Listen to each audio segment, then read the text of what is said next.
Ok, gracias. Buenas noches, mi nombre es Lindsay Heredia, soy parte del equipo de Gemplant y de Amantes de la Fitopatología.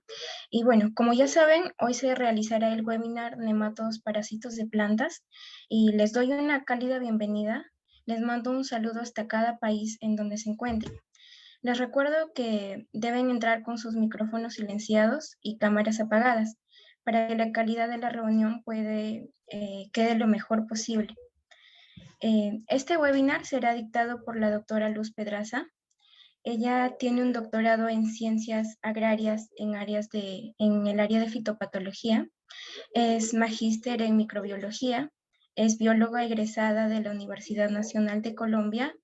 Es miembro fundador y directora del Departamento Administrativo de la Sociedad de Doctores e Investigadores de Colombia. También ha realizado una pasantía de investigación en la Universidad de Sao Paulo, en Brasil. Y bueno, para comentarles también que al finalizar la ponencia se realizará la ronda de preguntas, en la que pueden levantar la mano para preguntar directamente a la docente a través de su micrófono, o si lo prefieren, también pueden escribir sus preguntas en el chat. Y también a los participantes que nos ven desde Facebook, pueden dejar sus preguntas en el chat y gustosamente les haré llegar las consultas a la doctora Luz. También quiero recordarles que pueden obtener el certificado del presente webinar por un precio de $10, para Perú 41 soles y para México 220 pesos. Les dejaremos el contacto de nuestros asesores en el chat y si tienen alguna consulta al respecto, no duden en contactarnos. Bueno, espero que lo disfruten mucho y aprendan junto con AED. Ahora voy a dar pase a la doctora. Muchas gracias. Buenas noches para todos. Muchas gracias por la presentación. Espero me estén escuchando perfectamente. Vamos a iniciar con el seminario. Entonces, un momento.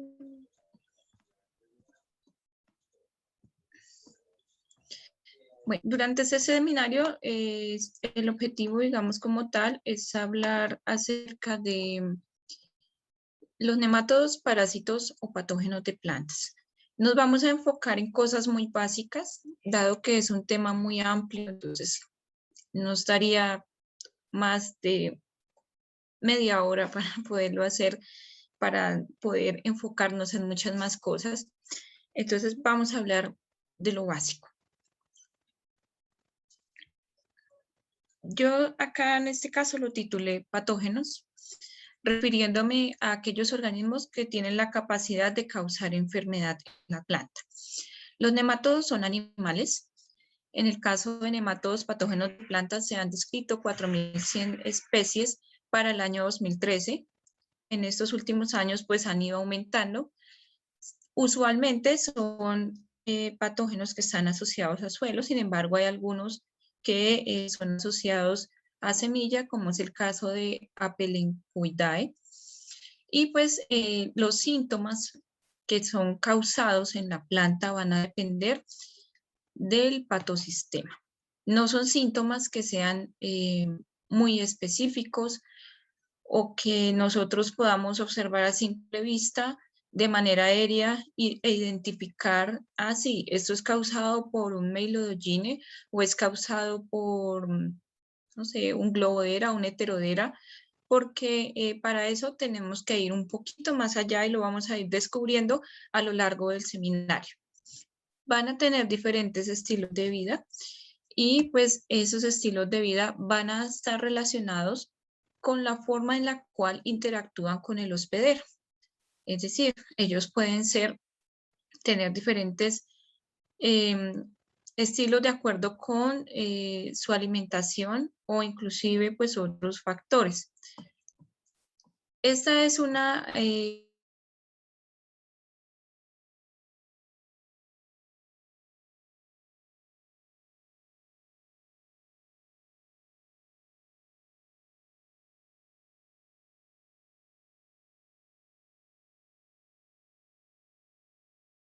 a la derecha se ve los patógenos que están donde están las planticas son aquellas especies que están relacionadas efectivamente con plantas. Hay otros pues que no son necesariamente relacionadas con plantas. Dentro de eso tenemos dos órdenes que son Cromadorea, Cromadorea y Enoplea, que es donde se encuentran los principales patógenos de las plantas. Y pues acá tenemos en rojo señalados algunas de las clases, las cuales pues hacen parte pues, o engloban como tal esas especies descritas. Un nemátodo pues es un animal que no se puede observar a simple vista. Son animales microscópicos que se caracterizan por tener un cuerpo alargado. Ese cuerpo puede ir en una longitud de aproximadamente 300 a 1000 micrómetros. Por esa razón, pues no pueden ser observados a simple vista. Sin embargo, pues hay algunos que se salen fuera de la norma y llegan a medir hasta 4 milímetros de longitud.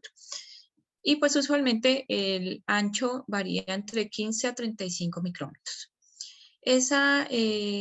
Bueno, el cuerpo se caracteriza, además de ser alargado, por tener una recubierta, una cutícula formada principalmente de quitina y tiene adicionalmente pues diferentes partes que están como en cualquier otro nemátodo, pero acá vamos a hablar de algo particular que es el estilete. El estilete es como una estructura en forma de lanza hueca, la cual introduce el nemátodo dentro de los tejidos de la planta para poder succionar todo pues el contenido citoplasmático en cada una de esas células de la planta. Adicionalmente, pues también ellos tienen unos conductos salivales, los cuales pues están ubicados un poco más abajo del esófago. Y también tienen el esófago, que también lo van a ver mencionado en diferentes artículos. Y pues además del estilete, acá hay otros órganos adicionales, los cuales también hacen parte del sistema de clasificación morfológica.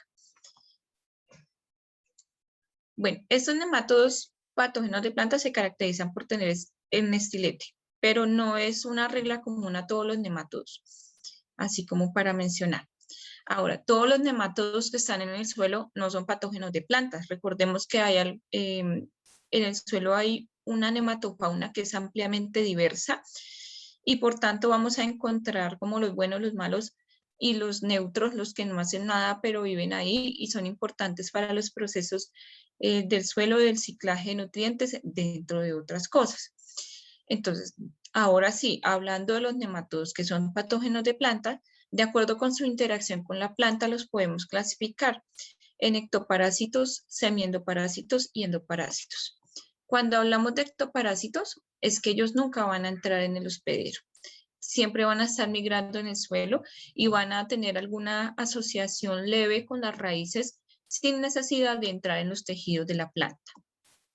Estos ectoparásitos pueden ser migratorios, es decir, migrar por todo el suelo y cambiar pues como de individuo en el caso de la planta, o pueden ser sedentarios. No entran a la raíz, pero pueden permanecer asociados a la raíz del hospedero. Tenemos los semiendoparásitos que pueden tener un estado migratorio o también pueden penetrar parcialmente para alimentarse en la planta. Entonces, dentro de eso, pues tenemos muchos ejemplos y tenemos los endoparásitos. Estos endoparásitos sí van a entrar al hospedero, pero digamos, dentro de esos endoparásitos vamos a tener algunos que son migratorios, es decir, se van a mover o van a migrar de su sitio de alimentación, y hay otros sedentarios que van a preferir no migrar, sino generar un sitio específico o especializado en el tejido de la planta para su alimentación. Entonces, esos también podrían ser migratorios y sedentarios. De acuerdo con esa estrategia, entonces podemos observar algunos ejemplos. Entonces tenemos acá un ectoparásitos famosos, entonces el género Cyphinema, el género Belonolaimus, los semiendoparásitos Rotilencus y Tilenculus, endoparásitos migratorios Platilencus, Radopolus, los endoparásitos sedentarios Melodogyne, Heterodera, acá también podríamos mencionar a Globodera, y Nacogus, nematodos de bulbos, nematodos agalladores de semillas y nematodos foliares. ¿Por qué estos no están metidos aquí? Porque estos patógenos pueden tener como una mezcla de esas estrategias de alimentación y pues eso va a depender, y ya lo vamos a ver un poco, de cómo es que va a hacer su interacción con la planta. Entonces acá tenemos, por ejemplo, algunos nematodos foliares que van a entrar de una manera diferente y pues digamos que su endoparásitos o su endoparasitismo sedentario no va a ser similar a un Melodogyne. Ahora, acá hablan de unos estados infectivos. Entonces, para hablar un poco de esos estados infectivos, debemos recordar que básicamente los nemátodos tienen diferentes estados y esos estados también están definidos por el número de mudas. Entonces acá en esta gráfica están mostrando muda 1, muda 2, muda 3 y muda 4. Entonces se dice que su cuerpo muda cada vez que cambian de estado y en los nemátodos en general hay 4 mudas.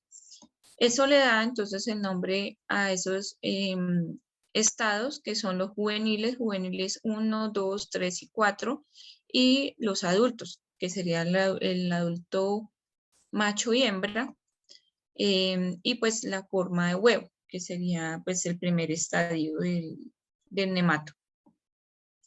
Entonces, tenemos los nematodos ectoparásitos, que como dijimos, ellos no van a entrar en la planta, ellos van a estar moviéndose en el suelo alrededor de las raíces de la planta. Y lo que va a pasar es que ellos van a usar su estilete, como lo podemos observar en esta fotografía, en el caso de Siphinema index, parásito de la uva, donde él es un ectoparásito y para poder succionar el contenido de la planta, pues tiene que introducir su estilete y llegar pues hasta donde sea necesario. En este caso, pues él solamente llega hasta la corteza y pues de ahí tomar el contenido de la planta para poderse alimentar, para poder extraer los nutrientes. Este ectoparásito entonces va a arrancar de un huevo que va a tener los diferentes juveniles, pero generalmente para los nemátodos patógenos de plantas, el juvenil 2 es el clave, porque es el juvenil 2 el que está o el que tiene la capacidad infectiva en la planta. Sin embargo, acá si ustedes lo observan en esta tabla, algunos como Rotilencus tienen como estado infectivo el cuarto estado juvenil o como Bursapelencus. Entonces, pues eso va a variar dependiendo también de la especie. En este caso, el estado infectivo es el juvenil 2, pero eso no quiere decir que el juvenil 3, el 4 e incluso los adultos no se puedan alimentar de la planta. Pero eso sí lo vamos a ver diferenciado en otros parásitos un poco más, que en este caso es Siphinema. Ahora tenemos otros que son los semiendoparásitos. Entonces, como mencionábamos, ellos tienen unas formas que son migratorias, entonces van a estar afuera y nunca van a penetrar la planta, pero hay otras formas que sí lo van a hacer. Entonces acá tenemos el huevo, que generalmente está asociado de manera gelatinosa en forma de masas afuera de la raíz. Este es un caso muy conocido que es Rotilencus reniformis.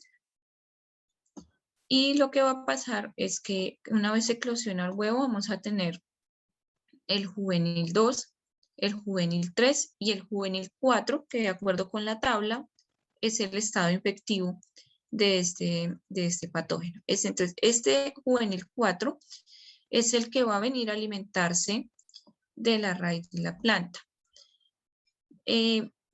Una vez pues se alimenta, ya él va a convertirse, digamos, en un adulto, y ese adulto, que generalmente acá es una hembra, va a volverse en un estado que se llama reniforme, que es como en forma de riñón, que acá también lo podemos observar. Y pues básicamente está en la boca de la hembra que se encuentra penetrando la raíz, y el resto del cuerpo está en este estado donde se encuentra colocando esas masas gelatinosas de huevos. Entonces, este nematodo ya lo vamos a ver más adelante, pero solamente lo estamos observando como una forma para ver los nematodos semiendoparásitos. También tenemos endoparásitos, pero migratorios. Entonces, esto es un endoparásito, semiendoparásito, pero si nosotros nos damos cuenta, la forma endoparasítica es sedentaria, no se mueve ya de ahí, pero hay otros que sí se mueven de ahí, entonces los daños son mucho más grandes porque va a generar todo el tiempo necrosis en el tejido. Es decir, él va a entrar a la planta, pero además se va a mover dentro de la planta, y es como lo estamos viendo aquí en este corte de tejido teñido con fucsina para poder observar el nematodo, en este caso Pratylenchus capsicii. Él se está moviendo, está migrando, y entonces al migrarse está destruyendo las células dentro de la raíz.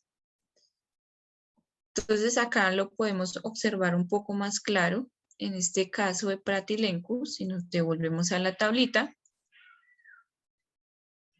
es el segundo estado juvenil y el adulto los que son el estado infectivo. Entonces acá tenemos el segundo estado juvenil y el adulto, los cuales son los que van a ingresar dentro de la planta y van a causar esas lesiones necróticas que posteriormente se van a ver reflejados en otros síntomas en la planta. Entonces, estos son unos síntomas, y acá vamos a ver esas necrosis que están presentes en la raíz causadas por Pratylenchus capsicii en pimentón. Tenemos ahora los nematodos endoparásitos sedentarios. Estos nematodos endoparásitos sedentarios se caracterizan porque ellos sí van a penetrar el tejido, y parte de ellos va a estar durante casi todo el tiempo dentro del tejido.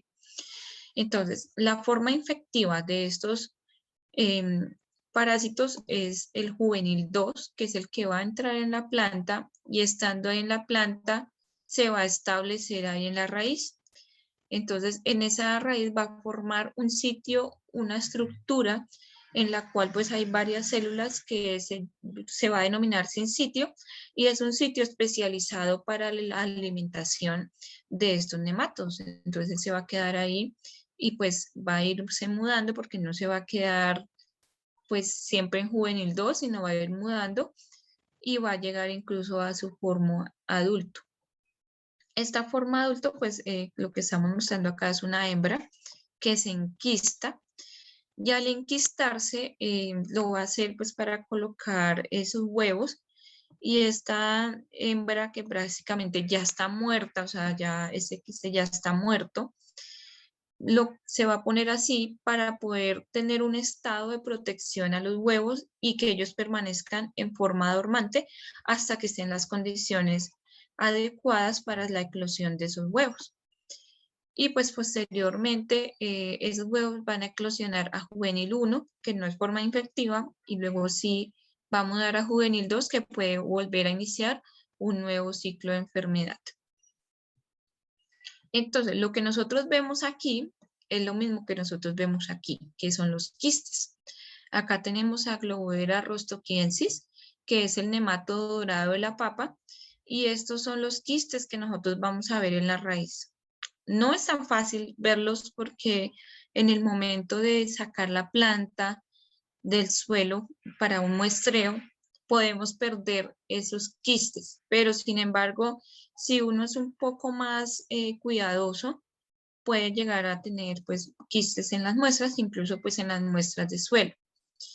Estos quistes se van a activar rápidamente a la presencia de agua y por tanto pues se van a reventar. Esto es una observación microscópica donde se ve que ya eclosionó y están, bueno, que no eclosionó, sino que se reventó y están saliendo los huevos.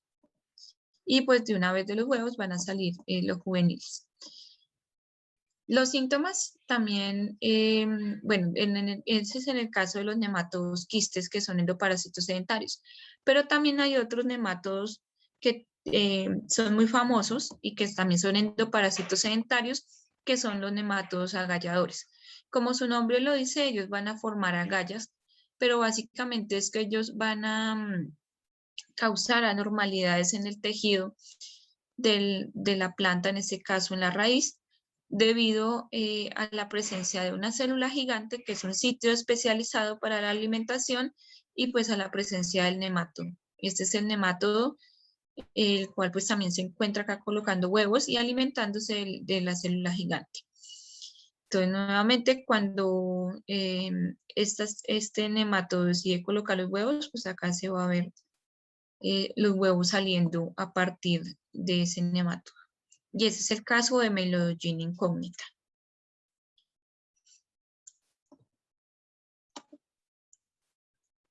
Tenemos también los nematodos de tallo y de bulbos, donde el más famoso es Ditilencus. Y pues Ditilencus tiene diferentes especies. Acá tenemos a Ditilencus dipspasi. Él va a infectar tallos y bulbos. Entonces, dentro de esos tallos y bulbos tenemos, por ejemplo, lo que son las cebollas y los ajos.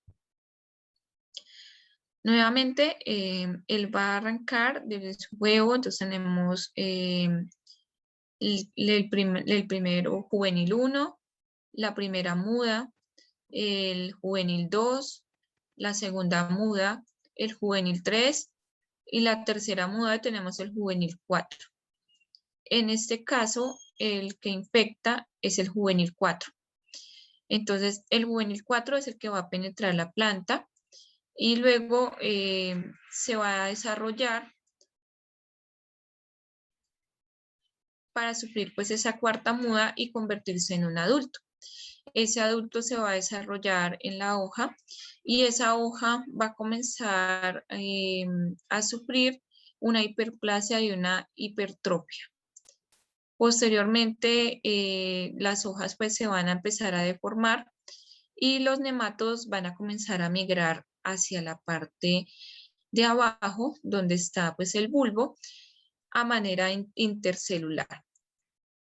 Luego de que migran, entonces se van a colocar en las escamas de los bulbos y en esas escamas infestadas van a adquirir pues digamos esas escamas van a adquirir esta forma que se ve aquí de esos anillos así como todos decolorados y feos.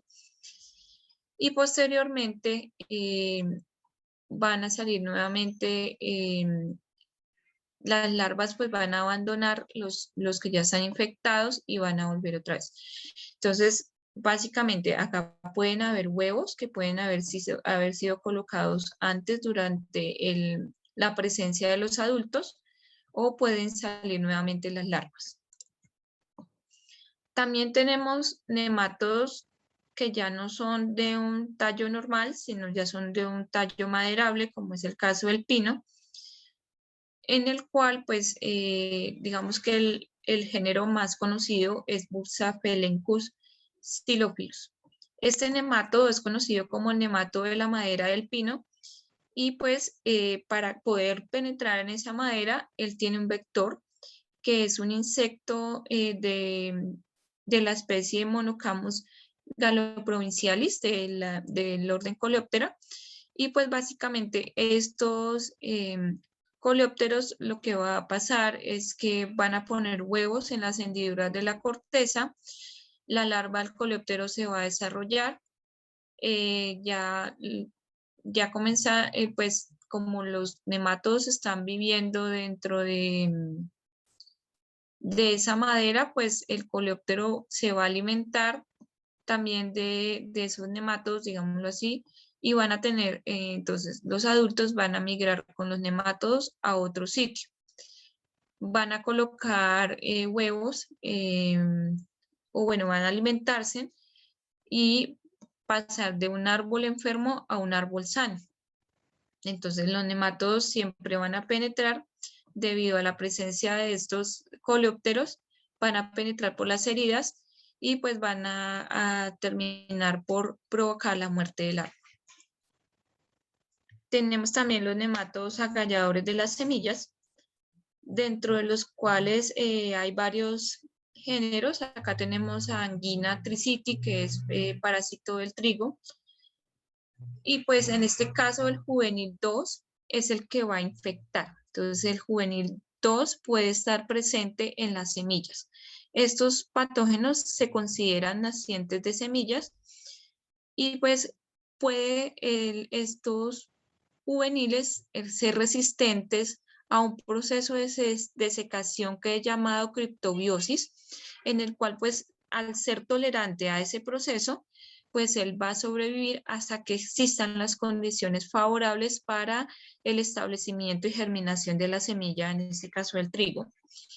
Posteriormente, pues ya saliendo en la planta, él va a migrar a través de las hojas y digamos que por esa película del agua, él puede migrar e infectar nuevamente la panícula e invadir las semillas y pues cumplir un nuevo ciclo de enfermedad. Ya vemos a ver qué es lo que hacen estos nematodos. Tenemos también nematodos foliares, en el cual pues hay diferentes especies. Tenemos el género Apheloncoides, el cual pues es clave, digamos, es importante como nematodo foliar. Y básicamente acá vamos a tener adultos de nemátodos que van a subir a través de la planta y van a penetrar a través de los estomas, donde van a colocar huevos en las hojas. Entonces esos nemátodos van a nuevamente a convertirse en adultos y van a generar un proceso de destrucción y formación de estas lesiones a medida pues que ellos se van alimentando de los tejidos de la planta. Al final pues vamos a tener que en esos tejidos así casi muertos va a haber una sobrevivencia de los adultos de los nemátodos, los cuales también pueden volver a comenzar un nuevo ciclo bajo condiciones favorables. Entonces, digamos que esto es así como a grandes modos lo que nos muestran de lo que son los diferentes tipos de nemátodos de acuerdo con su estrategia de alimentación y de movimiento o interacción con la planta, incluyendo pues lo que son los nemátodos de hojas y de semillas que no son considerados, digamos, dentro de estos modelos. Este artículo del 2016, por ejemplo, nos muestra el modelo de los 4 hábitos migratorios de los nemátodos fitopatógenos, y acá lo vemos un poco más esquemático, así como para terminar el tema de la clasificación de acuerdo con los hábitos migratorios. Entonces tenemos los nemátodos ectoparásitos, que solamente se van a mover afuera y van a usar su estilete para tomar los nutrientes, como lo vemos acá en la parte izquierda superior. Tenemos los nemátodos endoparásitos, los cuales pueden ser de 2 tipos.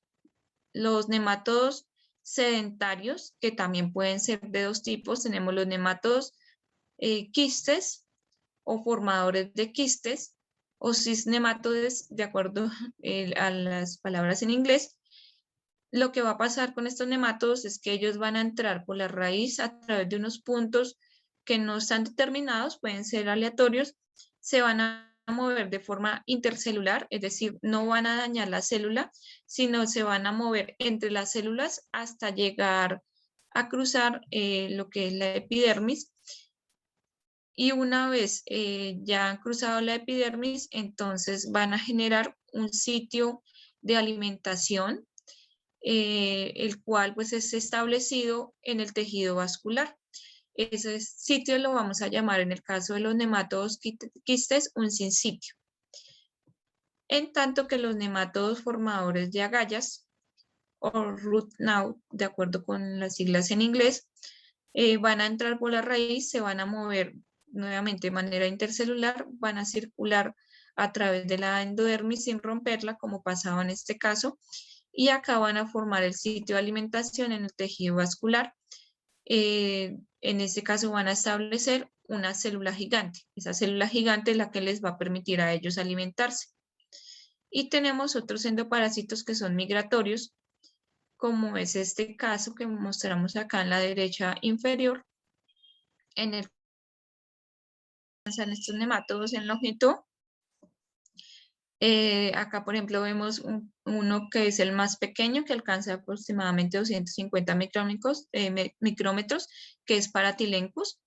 Y acá tenemos pues los más grandes, que son Longidoros. Y también tenemos pues otras formas, que son las formas como arriñonadas, como Rotilunculus. Tenemos esta que es así como una espiral, como es el caso de Lycotylencus. Este criconema, que es una forma más bien como oblonga, y pues estas hembras de Meilodogyne y Heterodera, pues que se caracterizan por tener esa forma globosa.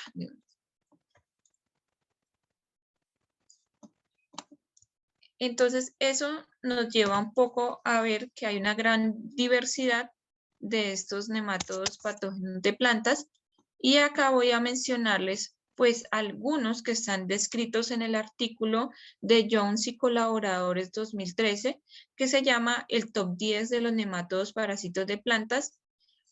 Y pues acá nombran algunas especies con las que siempre nos hemos estado familiarizando, aunque no necesariamente estén presentes en todas las regiones a nivel mundial.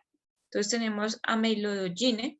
Meilodogyne se caracterizan por ser parásitos que son obligados y biótrofos. Existen aproximadamente 98 especies reportadas, y acá tenemos esas especies que son consideradas como las más importantes a nivel mundial. Entonces, digamos que en el caso de Meilodogyne, él se está representado en todo el mundo. ¿Por qué? Porque él tiene un amplio rango de hospederos, y entonces él como que no respeta dentro de mucho las plantas, sino que siempre lo vamos a tener asociado a la formación de esas agallas que las vemos normalmente en la raíz. Entonces tenemos dentro de esas especies principales algunas que se representan más en el trópico, como son Meilodogyne arenaria y Meilodogyne incógnita, y Meilodogyne javanica. Y tenemos, por ejemplo, una especie que es más hacia zonas templadas, que es Meilodogyne ampla. Los síntomas, pues además de lo que vemos en la raíz, vamos a ver una serie de marchitamiento, amarillamiento, decoloración de las hojas, la deformación de las raíces por culpa de las agallas, y el aumento de la actividad metabólica debido pues a esa alimentación que tienen estos organismos en esas células gigantes. Tenemos los nematodos quistes, que acá pues digamos en el artículo los incluye los dos en un solo ítem. Sin embargo, pues mirándolo bien, hay suficiente de a dónde hilar, porque Heterodera y Globodera son nematodos que causan muchísimos problemas, especialmente por su resistencia en el suelo en ausencia del hospedero. Entonces se dice que estos quistes pueden resistir aproximadamente 20 años en el suelo bajo condiciones que ni siquiera son favorables para ellos, pero apenas están las condiciones, pues va a salir, pues van a emerger esos huevos, y después van a eclosionar y van a encontrar pues a su hospedero. Además, eso pues hace muy difícil el manejo de estos nematodos quistes. Acá tenemos a Heterodera glicines, que es el nematodo quiste de la soya. Vemos a nivel, digamos, del cultivo que hay unos parches. En esos parches o focos vamos a tener un amarillamiento o clorosis, lo cual pues no es un síntoma, digamos, muy específico, porque nosotros podemos ir a campo y ver pues la aparición de ese amarillamiento o clorosis, y podemos echarle la culpa a otra cosa. Entonces, para poder digamos, llegar a saber qué es una ruta de diagnóstico para poder llegar allá. Este nemátodo, entonces, además, ya viéndolo en la raíz, pues vamos a tener esa formación de los quistes lo cual pues ya nos lleva un poco más a la idea de que sí se trata de un nemato. En el caso de Globodera, entonces tenemos a Globodera pálida y a Globodera rostoquiensis, que son patógenos de la papa. Juntos son nematodos quistes y pues también están distribuidos a nivel mundial en todas las zonas productoras de papa. Acá también vamos a ver cómo ese retraso de crecimiento de la papa se esencia temprana en el campo y pues digamos que cuando aparecen estos síntomas, pues ya la cosa en la raíz ya está grave, ya está terrible, porque incluso uno puede observar que no hay síntomas a nivel aéreo y sin embargo pues las pérdidas en el rendimiento son dramáticas porque el problema ya está en la raíz. Bueno, además de esto que debo mencionar de estos nemátodos es que ellos son biótrofos obligados y pues como mencioné en un comienzo, el manejo es imposible, digamos, si una vez está establecido, es muy difícil manejar estos nematos. Tenemos el nemátodo barrenador o lesionador de la raíz, donde estos son nematodos que son migratorios y son del género Pratylencus.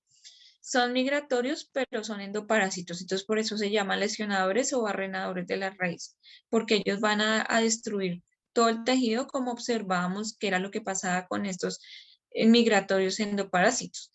Tienen un amplio rango de hospederos y pues como especies principales encontramos a Pratylencus penetrans, Pratylencus tournei, Pratylencus neglectus, CAE, Vulnus y Coffee. Este último pues es patógeno en café.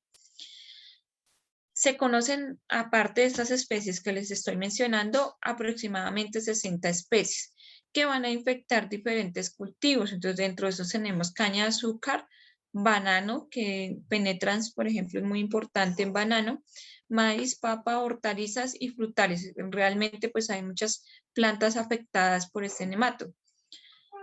Se caracterizan los síntomas, nuevamente vamos a observar como unos focos de infección a nivel aéreo en el cultivo, donde vamos a ver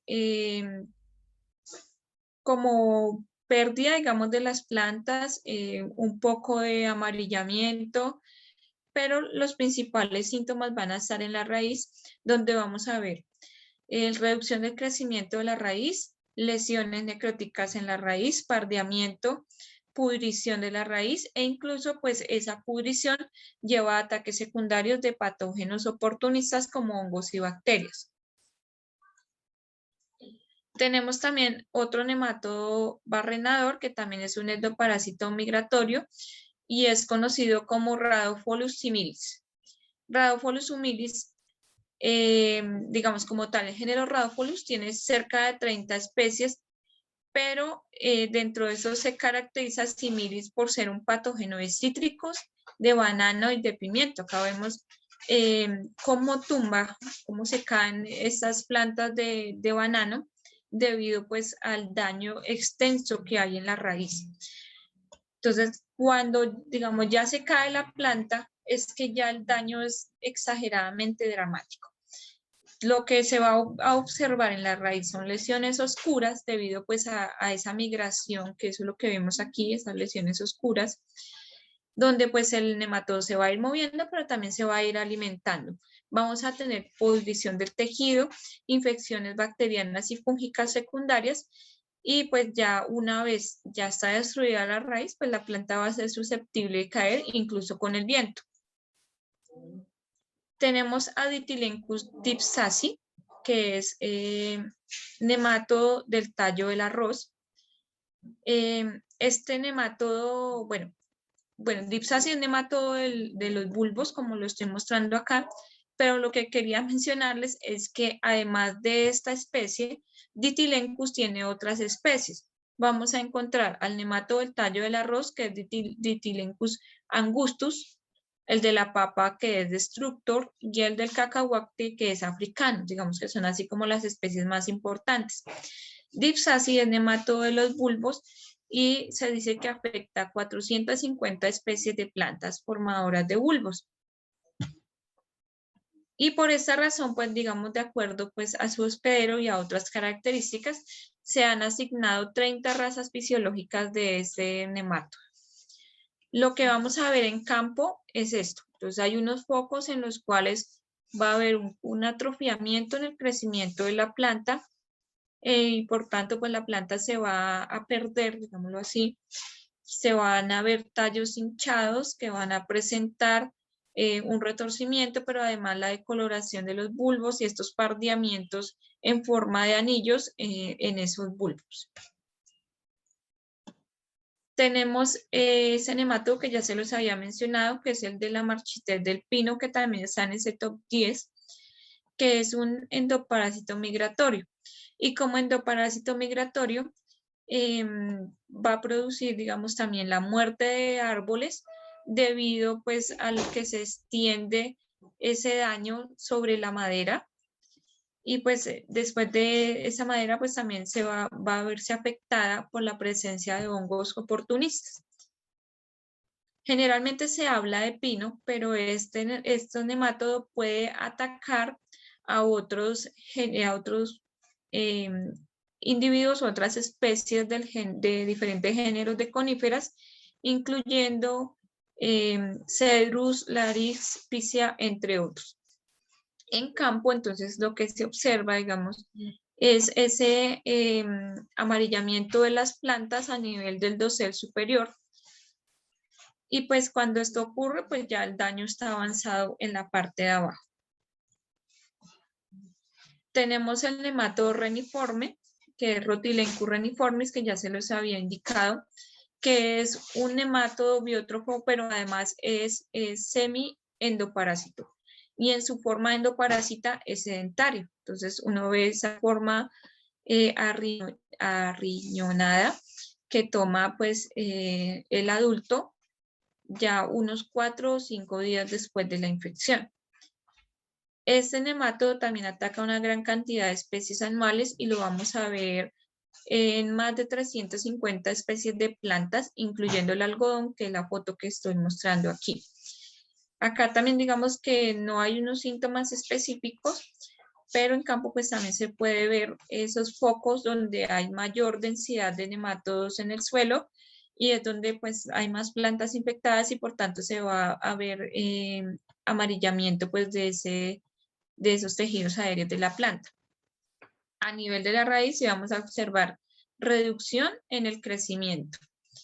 Se pueden ver algunos sacos de huevos, pero pues esas son ya observaciones un poco más microscópicas y las necrosis en la raíz que pueden aparecer en algunas plantas, pero no en todas porque generalmente no se ven síntomas. ¿En cuáles plantas se pueden observar? En piña y en plátano. Y pues la clorosis que sí es un síntoma aéreo. Además de eso, pues este nematodo se caracteriza por venir acompañado por complejos de enfermedades de patógenos radiculares que generalmente son oportunistas y que han sido reportados, como es el caso de Fusarium solanum, Verticillium y Rhizoctonia solanum. Tenemos a Acipinema index, que es un parásito muy específico, no como los que estábamos viendo antes, sino ese es un parásito de la uva. Este parásito se caracteriza también por ser biótrofo y por tener unos sitios de alimentación. Sin embargo, estos sitios de alimentación pues no van a ser similares a lo que observábamos con los otros nematodos que estuvimos observando. Este es un nematodo de los más grandes que hay, mide aproximadamente 3 milímetros de longitud y pues también es importante porque es transmisor del virus de la vid en abanico, que es como ese problema que se observa o deformación en las hojas en forma de abanico que viene acompañada de esa clorosis que es más bien, no es una clorosis sino como un mosaico. También pues vamos a ver estos síntomas en las raíces, que es la hinchazón y la formación de agallas. Tenemos a Nacobus aberrans, que es un falso nematodo agallador. Entonces, este es un nematodo que está presente en Latinoamérica, es endémico de Latinoamérica y vamos a tener estos juveniles que van a tener un hábito migratorio y vamos a tener unas hembras adultas sedentarias que van a formar también como van a ser endoparásitos, pero no van a formar como tal unas agallas. Entonces, uno ve en la planta como si se formaran esas agallas que son muy similares en apariencia a lo que pasa con Melodogyne, pero estos no son propiamente agallas en el propio sentido de la palabra como si son los de Melodogyne. Vamos a tener que este nemátodo afecta a 18 familias de plantas y pues va a nivel aéreo, vamos a ver retraso del crecimiento, hojas cloróticas, márgenes enrolladas y marchitamiento de la planta. Estos síntomas pues se pueden confundir con cualquier síntoma de cualquier otro patógeno. Tenemos a Phelencoides becelli, que es el agente causal de la punta blanca del arroz, que es una enfermedad que es transmitida por semilla. Y vamos a ver que pues el arroz es uno de esos hospederos, por no decir como económicamente el más importante, pero puede atacar otras plantas, incluidas mono y dicotiledóneas. Acá vamos a tener que estos nemátodos de este género pueden ser foliares, pero el hecho de ser foliares no los clasifica en ecto o endoparásitos porque pueden seguir cualquiera de los dos hábitos migratorios. Vamos a tener que lo que son los síntomas en la planta son puntas cloróticas en las hojas nuevas, distorsión de la hoja bandera y de la panícula del arroz, como lo vemos aquí, reducción en el número y el tamaño de los granos. Y bueno, acá pues digamos como para que ustedes se observen un poco cada uno de esos nemátodos de los que hemos estado hablando. ¿Qué también resulta importante dentro de ese seminario? Entonces, hemos estado hablando de unos síntomas inespecíficos, pero entonces, ¿cómo diagnosticamos los nemátodos? Entonces, para poder llegar a un diagnóstico en el caso de los nemátodos, tenemos que primero ir a observar qué síntomas hay. ¿Cuál es el patrón de esos síntomas? Ya vimos que hay unos patrones, hay unos focos de distribución de esos síntomas a nivel de todo el campo. Entonces, eso se debe tener en cuenta, además de la recolección de datos históricos, desde cuánto hace que apareció el problema, buscar información de qué cultivos hubieron antes y eso. Si no hubo cultivo antes, entonces lo más recomendado es directamente ir a tomar muestras de suelo o incluir dentro de los muestreos no solamente muestras de plantas, sino también de suelo e incluir muestras de suelo y de raíz. El siguiente paso sería extraer nemátodos a partir pues, de esas muestras recolectadas y posteriormente proceder a identificar esos nemátodos y relacionarlos con los síntomas que ya se habían identificado inicialmente. Y finalmente terminar con una cuantificación de la población de los nemátodos identificados en campo. ¿Y todo esto para qué? Pues para poder manejar el problema, porque si nosotros no conocemos quién está causando el problema, pues no lo podemos tratar. Entonces, inicialmente el muestreo, si tenemos un suelo previo a la siembra, lo que se hacen es escoger unos puntos a través de lo que es un recorrido para obtener unos puntos de muestreo. Generalmente esos recorridos son en zigzag, pero pues no es el único tipo de recorrido y lo que va a determinar qué tipo de recorrido se hace es el tipo de terreno, si es estratificado, si no es estratificado o diferentes otros factores que pueden pues afectar ese muestreo. Acá en el suelo se pueden tomar muestras con una pala o con un barreno. Se recomienda una profundidad de 30 centímetros y si tenemos lo que son muestras solamente del suelo, se recomienda tomar entre 30 y 45 muestras por hectárea. Estas muestras pues también pueden ser muestras compuestas, es decir, que se toman de diferentes partes y luego se mezclan, pero pues tienen que ser representativas para poder decir que sí hay un problema de nemátodos y no que encontramos un nemátodo de manera accidental y entonces vamos a decir que es un problema de nematodos, cuando no, en el resto del terreno no había más nematodos. Si es un cultivo establecido, entonces se recomienda sacar la planta y tomar el muestreo, incluyendo raíz que lleva suelo, porque ya vimos qué es lo que está pasando a nivel de la raíz. Si también, por ejemplo, si tenemos un cultivo así como de lo que son frutales y, bueno, o árboles en general, vamos a tomar muestras que queden cerca del sitio de goteo y acá vamos a tener un terreno pues que está húmedo y a partir de ese terreno nuevamente 30 centímetros de profundidad para tomar muestras que lleven suelo y raíz. En el caso del cultivo establecido, pues se recomiendan de 50 a 80 muestras por hectárea. Entonces, esos tipos de muestreo que ya dije, pues que estos recorridos los va a determinar el tipo de terreno. Acá vemos en un terreno de café, por ejemplo.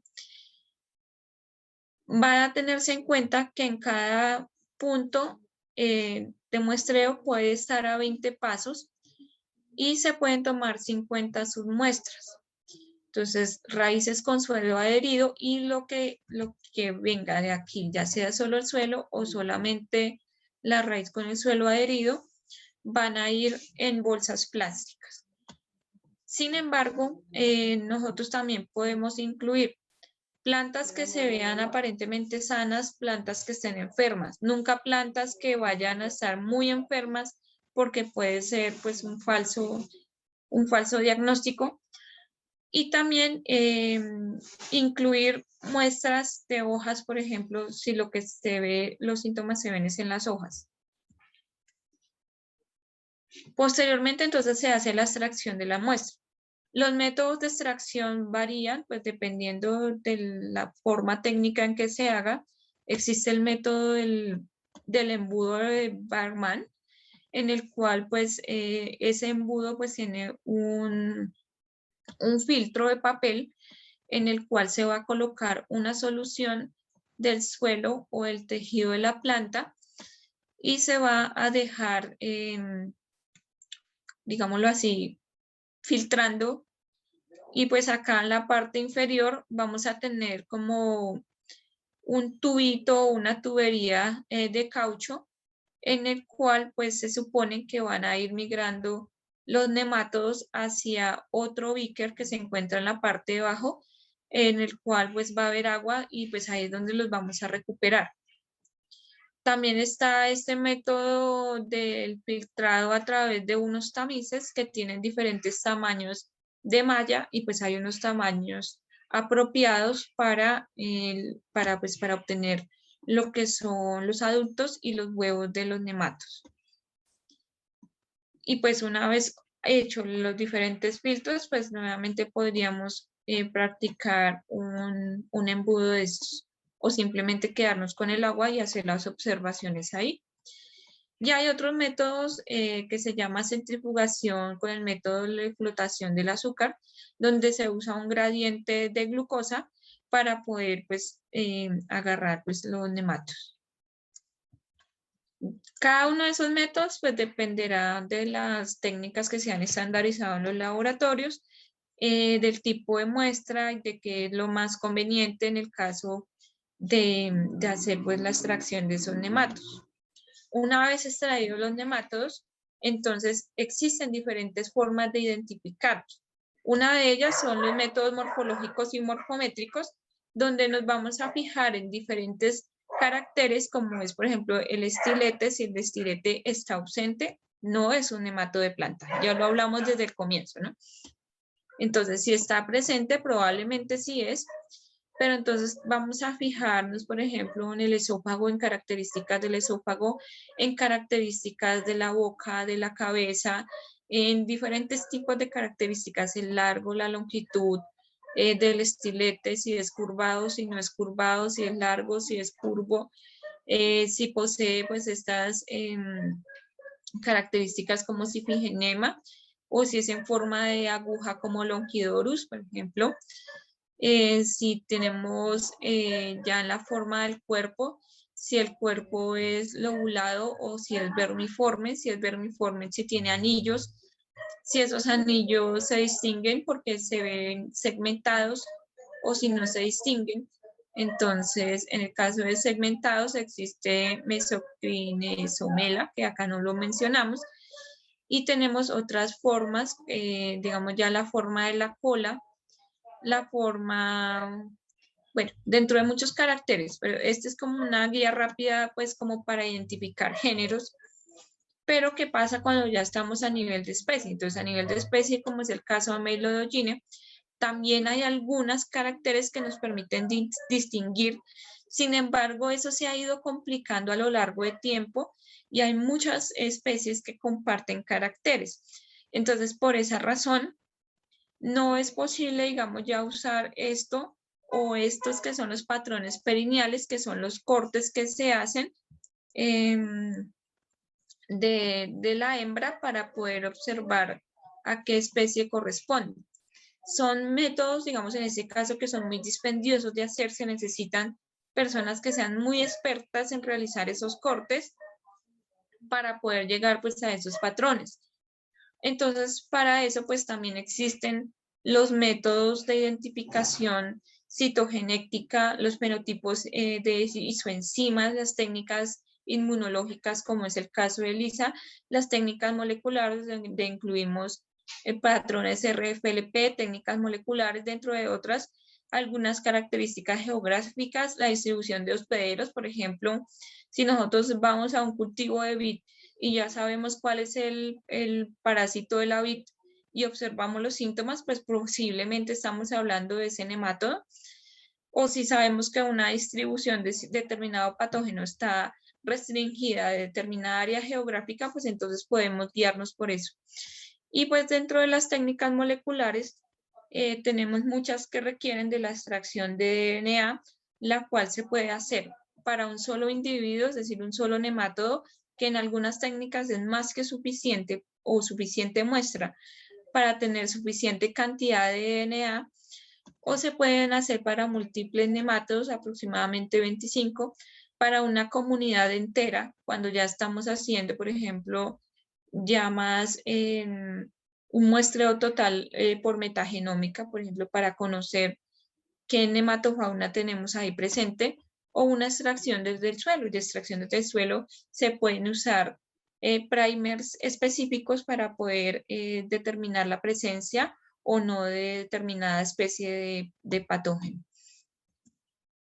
Y pues digamos que si no es muy específico, sino lo que queremos es tomar una muestra de un nemátodo a partir del que al cual ya llegamos mediante extracción, se pueden usar unos primers universales. En algunos casos se usan estas regiones interespaciadoras, en otros casos como Melodogyne, y no recuerdo qué otro género se usa, por ejemplo, especies que son más mitocondriales, y pues estos primers, digamos, universales nos van a permitir obtener una región que tiene una región conservada y una región que es variante, y esa región variante pues nos va a permitir reconocer dentro de lo que son géneros, pero ya cuando son especies es un poco más difícil.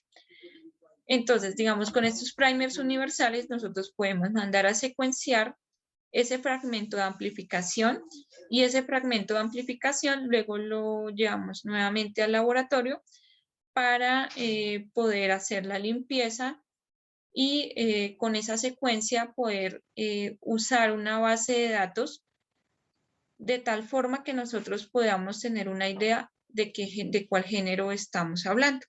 Y bueno, básicamente ese es el seminario que les traía para el día de hoy.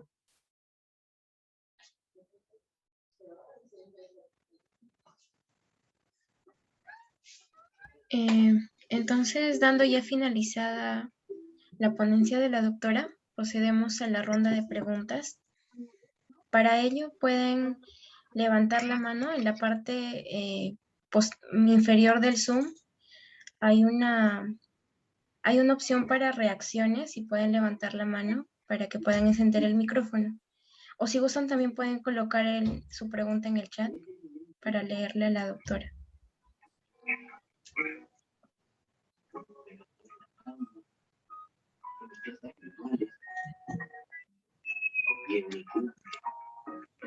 Ok, ¿puedes hacer tu pregunta? Bueno, dice Galaxy A30. Dice. Doctora, buenas noches. Primeramente agradeciendo por la ponencia que ha sido muy didáctica. Hemos aprendido bastante sobre esta clase, ¿no? La ponencia que nos ha presentado, muy comprensible, ¿no?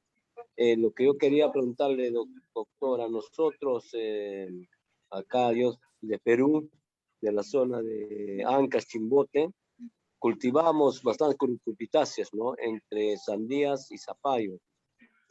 Tenemos en los campos, ya como monocultivo y beso, también rotamos con cultivos, pero siempre tenemos problema de yoyin, de mato, el nudo, que nos baja bastante los rendimientos y también es causante de enfermedades oportunistas, no entra fusario y fito, una vez que entra el nemato. Mi pregunta, doctor, es, nosotros hemos estado trabajando con nematicidas como oxamilo, trichodermas, también hemos aplicado materia orgánica para poder paliar este ataque, ¿no? A nuestro cultivo. Según su experiencia, doctora, ¿qué nos podría recomendar, no? Tenemos suelo franco arenoso, en donde nosotros cultivamos. Entonces, aparte de esto, de este manejo que le estoy mencionando, ¿qué medidas más podríamos nosotros aplicar con la finalidad de tener menor ataque de este patógeno y no nos reduzca tanto los rendimientos, ¿no? Gracias. Bueno, digamos que hay muy pocas opciones de nematicidas comerciales porque no propiamente todas funcionan muy bien. Y además se está convirtiendo en un problema. De hecho, hay prohibiciones en la actualidad respecto pues al uso de esos nematicidas. Hace poco yo estuve como en una conferencia o en un seminario, pero más amplio de nematodos y hablaron de control biológico y justamente hablaron de melodoyin en lulo y hablaban de la opción de usar purpurceración, ¿cómo se llama? No, ay, se me olvidó el nombre. Bueno, es un hongo que se usa también para insectos y este hongo lo que hace es degradar, o sea, literal comienza a degradar los nemátodos y digamos que a ellos les estaba funcionando muy bien. Entonces ellos usaban este hongo y usaban otro hongo, no tricoderma, porque al parecer tricoderma no tiene pues esa capacidad. O pues habría que leer. A veces nos engañan vendiendo unos productos, pero es que los controladores son un poco específicos. Entonces hay unos productos que son comerciales, biológicos, y que seguramente sí van a funcionar, porque pues estos controladores tienen diferentes estrategias. Algunos son hongos que atrapan los nematos y otros son hongos que van a degradar los nematos. Entonces, como los nematos tienen esa cutícula de quitina, pues también eso facilita, digamos, la acción de esas quitinasas que usan esos hongos para el tratamiento contra insectos. No me acuerdo cómo se llama, pero ya lo busco a ver cómo era que se llamaba el hongo.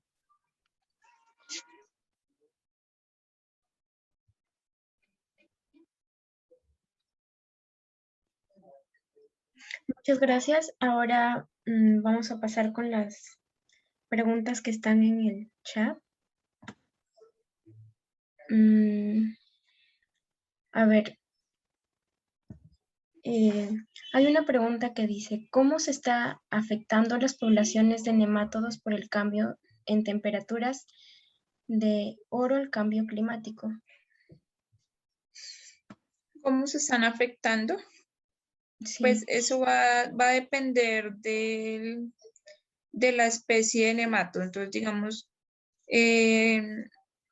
hay una cuestión, un tema muy interesante que se llama los factores direccionadores de las enfermedades emergentes y reemergentes de plantas. Dentro de esos factores hablan mucho del cambio climático. Sin embargo, no todos los patógenos se van a ver beneficiados por ese cambio climático. Entonces, hay unos ejemplos así súper claros, por ejemplo, la bacteria Pectobacterium carotoborum sí se ve favorecida por esos escenarios de cambio climático, pero hay otros que no. Entonces, hay muchos nematodos que son, digamos así, como de cultivos que son más de zonas templadas tirando a frías. Entonces, seguramente esos nematodos no se van a ver favorecidos. Es el caso, por ejemplo, de Globodera. Globodera tiene unas temperaturas óptimas que van como entre 18 y 22 grados, pero ya más para arriba, pues ellos no se van a ver favorecidos. El problema es porque ellos van a estar en forma de quiste y esas formas de quiste son formas muy resistentes pues a condiciones que son no favorables y mientras no estén las condiciones favorables, pues no se van a ver la eclosión de los huevos y la acción de otros nematodos y su forma infectiva. Entonces, digamos que como tal, para contestar esa pregunta, tendríamos que irnos especie por especie a ver cuáles son las condiciones óptimas. Además que eso también es importante, digamos, para lo que preguntaba el señor anteriormente acerca de los melodollines en los lulos. Nosotros tenemos que fijarnos en algo como estrategia de manejo, es reconocer, por ejemplo, cuáles son las temperaturas conducentes de enfermedad, porque para que exista enfermedad, pues tiene que existir el patógeno que sea virulento, la planta que es susceptible, pero además unas condiciones favorables que van a llevar pues a la expresión de esa enfermedad. Y mientras estén los tres, pues siempre va a estar el problema, pero si alguno de los tres no está, pues falta. Entonces, en algunos casos, unas estrategias de manejo están dirigidas, por ejemplo, bajo condiciones de invernadero, a modificar cosas en las temperaturas, en la humedad, pero además en la humedad del suelo o en la textura del suelo, pues que la textura no sé qué tanto pues, pueda ser modificada, pero sí en algunos parámetros que permitan pues la exclusión de esos patógenos a partir de esas modificaciones.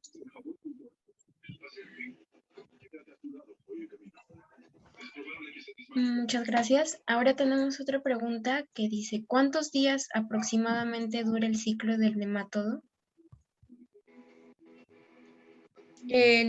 Nuevamente, entonces en ese caso va a depender de la especie. Entonces, no sé, a ver, pensemos en Melodoggine, que es fácil. Por favor, mira, no te molestes con él. Ni me ha llamado. Si no puede venir está bien, pero ¿por qué no me llama? Mira, la verdad es que por ahí. A ver, es que no lo tengo en la cabeza, pero esos son estamos hablando de días, ¿no? No estamos hablando de...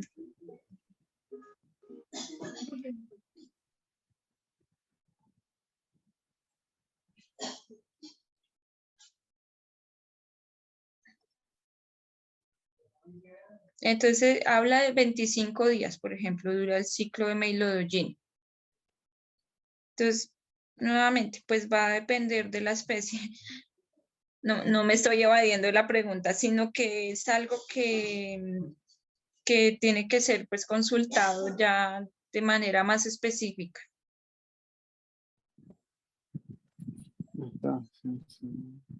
Ok, muchas gracias.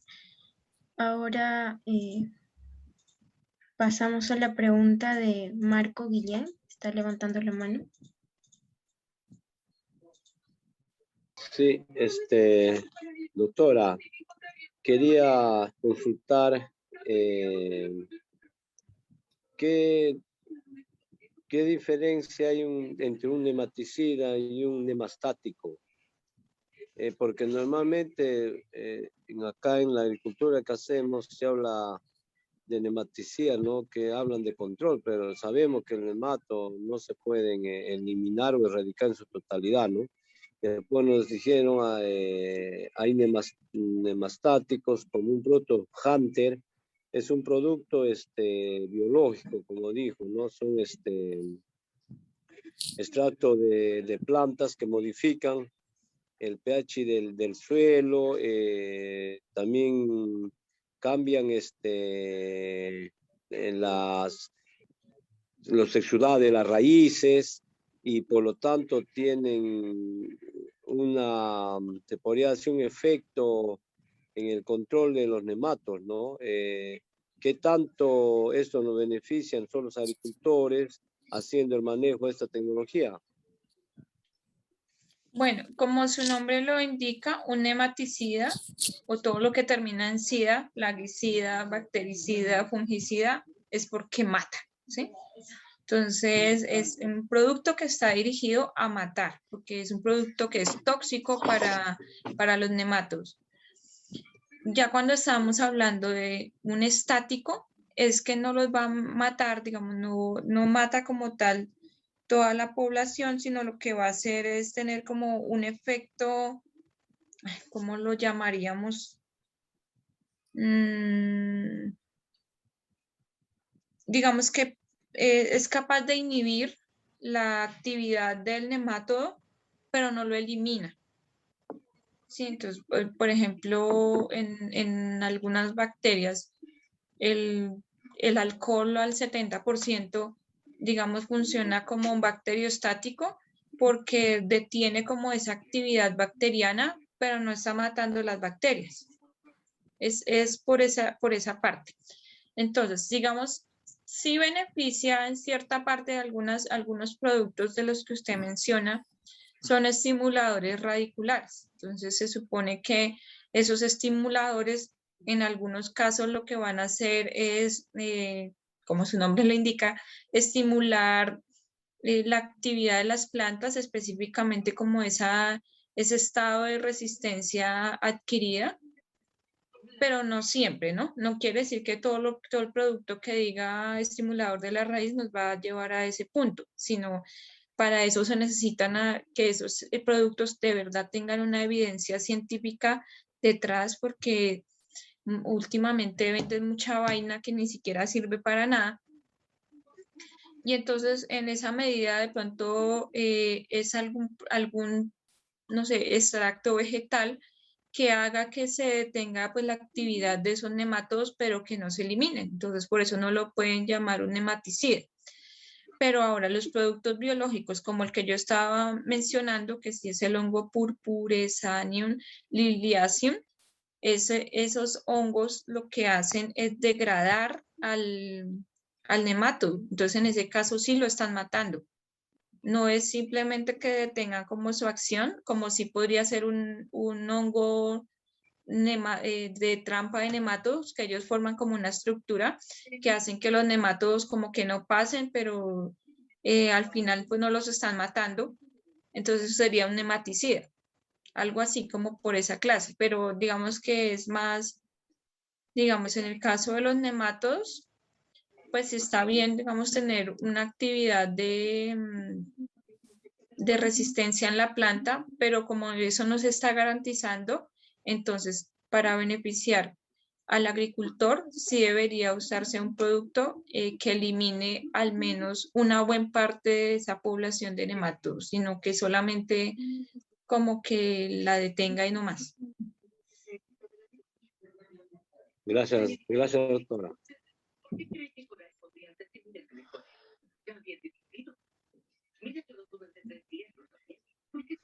Había un participante con el nombre Vida Naturaleza que también quería hacer una pregunta, ya puede hacerla. Sí, buenas noches. Mi nombre es Michael López, soy de Puerto Rico. ¿Me están escuchando? Sí, estamos escuchando. Hola, sí. Buenas noches. Buenas noches, doctora. En la primera, para abundar si es posible, ¿verdad? Quisiera como que relacionado al señor, la primera pregunta que le hizo a usted, abundar un poco de información, porque ya que en Puerto Rico hay áreas tropicales, no sé cómo es el área de él allá en su país, pero acá muchos de los campesinos y los agricultores hacemos muchas rotaciones de cultivos y los nematodos como tal funcionan de base importante, ya que ellos son difíciles de quitar, es algo imprescindible. Pero que en la forma de autocultivar, nosotros lo que hacemos es que controlamos las barreras, hacemos barreras, como usted dijo, con los hongos. Hay otras plantas que son muy beneficiosas para eso. Y es importante también saber conocer el suelo de cada persona, porque cada suelo son diferentes y hay más ácidos, no son ácidos. Y eso yo entiendo que el señor que hizo la pregunta debe conocer pues, qué suelo tiene, ¿verdad? Y hacer un experimento de su suelo para entonces poder controlar eso. Nada, esa era mi inquietud de la primera persona que tenía como esa duda, ¿verdad? Para abundar de lo que él comentó. Sí, digamos que en el caso de las rotaciones, como estaba mismo mencionando, si nosotros hablamos, por ejemplo, de un Melodogine y su amplio rango de hospederos, esas rotaciones son muy difíciles, o sea, porque como no nos va a funcionar muy bien, pero si es un nematodo que más bien tiene como un solo o un par de hospederos, pues sería mucho más fácil hacer un proceso de rotación. Ahora, lo que menciona digamos, de las relaciones entre, no sé, por ejemplo, la porosidad, es uno de esos factores importantes que ya está demostrado científicamente, que hay un tamaño de poro de suelo que es como adecuado para la existencia, para el movimiento, para la migración de esos patógenos en dichos suelos. Entonces, cuando hay por ejemplo, cuando hay un tamaño de poro muy grande, que estaría en un suelo que es más bien arenoso, pues eso nos va, perdón, el suelo que es más arcilloso que arenoso, eso nos va a dejar con que esos patógenos pueden migrar mucho más rápido. También asimismo la actividad de agua en el suelo, la temperatura también en el suelo, que era lo que mencionaba, las temperaturas óptimas. Entonces uno puede, digamos, en lo posible manejar esos aspectos. La textura del suelo, por ejemplo, cuando estamos hablando que tenemos una textura arenosa, al parecer la reproducción de muchos nematodos es superior. Entonces, eso ustedes lo pueden encontrar en literatura, no es algo que yo me acabo de inventar, sino es algo que está descrito, y digamos que esas condiciones, como mencionaba el participante que acabo de hablar, son también importantes pues para el manejo. Respecto a la rotación, sí es un poco difícil, pero uno podría investigar, por ejemplo, ya habiendo conocido qué es lo que uno tiene ahí, digamos, si yo tengo Meilodogine javanica, pero es que resulta que ese javanica no va a afectar tal cultivo, entonces yo voy a usar un cultivo que no sea afectado por ese nematodo. Pero es muy importante hacer un buen diagnóstico de qué es lo que tiene uno ahí, ¿sí? Porque a uno le dice, tiene nematodos, pero ¿cuál nematodos, sí? Sí, son muchos, sí. Ok, Sí. gracias por también, me dio un luz a lo que yo tengo acá también, gracias.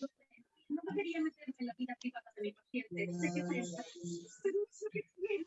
Quiero que lo Muchas gracias. También recuerden que pueden hacer sus preguntas a través de Facebook. Vamos a ir leyendo preguntas del chat del Zoom y también de Facebook. Continuamos con la siguiente pregunta. que dice, ¿los nemátodos sobreviven a condiciones ambientales adversas? Sí, pero no todos. O sea, como mencionaba, uno de los dolores de cabeza son estos, que son los nematodos quistes, pues que ese quiste les permite sobrevivir tiempos prolongados. Hay otros como los que mencionábamos aquí, ay, ya nos pasamos. Estos que son, por ejemplo, de hojas, estos apenlocoides, son nematodos que pueden permanecer y sobrevivir. Acá, por ejemplo, mencionan que en el invierno y permanecer durante mucho tiempo en dormancia o bajo condiciones de sequía. De esos también tenemos los nematodos de las semillas, que ellos viven bajo condiciones de sequía hasta que haya condiciones de agua favorables pues para la germinación de la semilla y pues siendo la semilla la principal fuente de inóculo de este patógeno. Entonces sí pueden sobrevivir en este caso de desecación o en este caso de sobrevivencia al invierno. Eso se llama un proceso de criptobiosis. Entonces, en el caso de los nematos. Y ya lo que sería entonces estos quistes que también, pues, es que eso ha sido un problema. Si ustedes leen bastante, por ejemplo, en lo que es Heterodera glicines, en Estados Unidos, eso ha sido un problema porque no encuentran durante muchos años, han pasado muchos años para poder obtener algún manejo para este tipo de nematodo y digamos que ha sido una búsqueda incansable de mezclar también lo que son variedades resistentes. Eso también se puede hacer para el manejo, digamos, buscar variedades que sean al menos tolerantes a una enfermedad para poder establecer el cultivo, dado que pues el nematodo no se va o la forma de estar resistente del nematodo sigue permaneciendo en el suelo a pesar de que se aplican productos para eliminarlo, a pesar de que se hacen procesos de rotación. Cuando uno hace un proceso de rotación, por ejemplo, con un nematodo que es más específico como Globodera o Heterodera, va a obtener lo que se llama un proceso de dilución del inóculo. Entonces, porque la planta no hospedera, pues no va a ser atacada y entonces cada vez que se haga un ciclo de una planta no hospedera, pues ese nematodo se va a ir, o ese inóculo se va a ir diluyendo. Sin embargo, pues como menciono, el quiste es una estructura de resistencia que va a sobrevivir. Estamos hablando de 20 años o más. Entonces, pues imagínense el dolor de cabeza con esos nematodos quiste.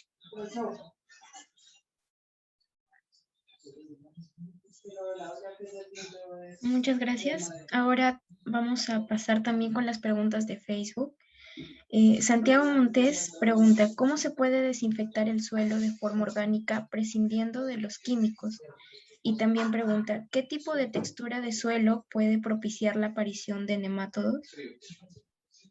Bueno, lo de la textura sí lo contestamos, ¿no? Que cuando uno tiene una textura que es más tirando hacia el lado arenoso, va a propiciar la aparición de los nematodos. Respecto a cosas que se pueden aplicar en el suelo, entonces ya mencioné controladores biológicos. Dentro de esos controladores biológicos hay diferentes, no solamente hongos, sino también hay bacterias que pueden funcionar. Bueno, digamos que lo que más se ha estudiado son esos productores de quitina e incluso, por ejemplo, hay algunas cepas de Beauveria baciana que funcionan, que también son hongos, pero son hongos entomopatógenos. Entonces, estos hongos también han tenido, pues, digamos, alguna oportunidad.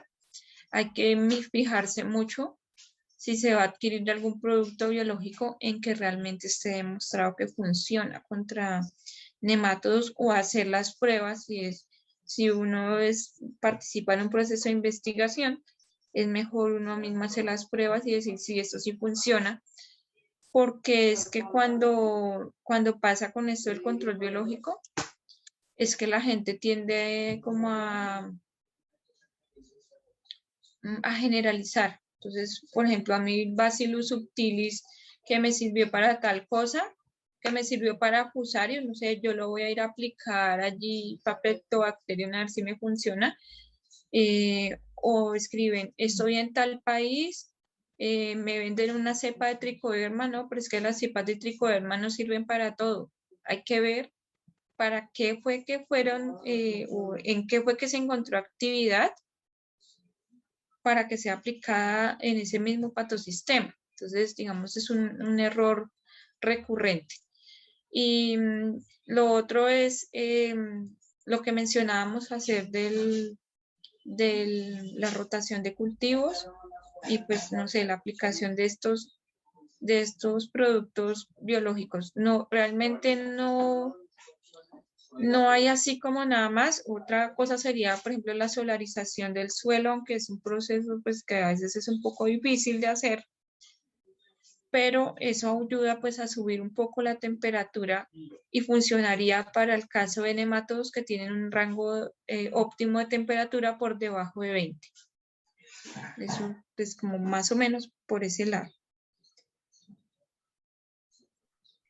Ahora tenemos la pregunta de John Ever Rosales.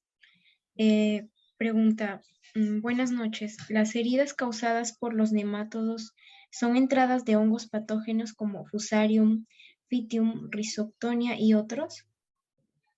Sí, entonces ya mencionábamos acá un caso, digamos, en el cual pues está demostrado que es Rhotilencus reniformis, pero al parecer no es el único, porque ya se ha visto, por ejemplo, en campos infestados con Meilodogyne, infestados con Globodera, infestados con Pratylencus, que hay problemas de la aparición de síntomas relacionados ya no con los nematodos, sino con hongos. Y cuando se van a mirar, pues en efecto hay una infección, hay una infestación también de hongos. Y es eso, porque esas heridas que causan estos nematodos permiten o facilitan la entrada. De hecho, pues alguna vez hicimos, por ejemplo, un experimento en el cual nosotros queríamos ver un proceso de infección de Fusarium y lo que hacíamos era hacer unos cortes en la raíz.